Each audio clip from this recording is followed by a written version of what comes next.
नालासोपारा पूर्वेकडील अग्रवाल विजयलक्ष्मी नगरमध्ये आज मोठी कारवाई आहे। माझ्यासोबत पालिकेचे सहाय्यक आयुक्त मोहन संके सर आहेत। आपण त्यांच्याकडून जाणून घेऊया।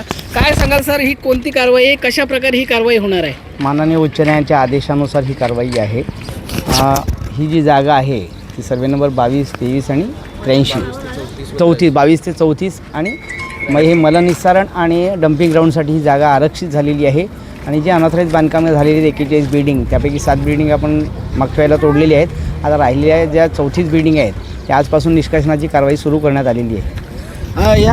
या ठिकाणी जी ही जागा जेव्हा हे होत होती त्यावेळी लोकांनी असा आरोप केला की महापालिकेने का नाही त्यावेळी कारवाई केली? ती सिडकोच्या काळात होती आणि नव्यानेच महानगरपालिका झालेली तेव्हा काही वेळा आपल्याकडे हे नव्हतं आणि त्यावेळेस त्या बिल्डिंग इमारती झालेली आहे।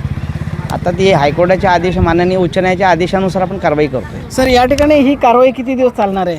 आता 36 इमारती निष्कासित करायची त्या कालावधी सांगू शकत नाही, पण कालावधी कंटिन्यू चालू राहील आमची। या ठिकाणी मोठ्या प्रमाणात कारवाईला सुरुवात झालेली आहे आणि या ठिकाणी जे उर्वरित ज्या इमारती आहेत त्या कायम तोडण्यात येतील असं सहाय्यक आयुक्तांनी सांगितलेलं आहे। विजय देसाई, न्यूज 18 लोकमत, वसई।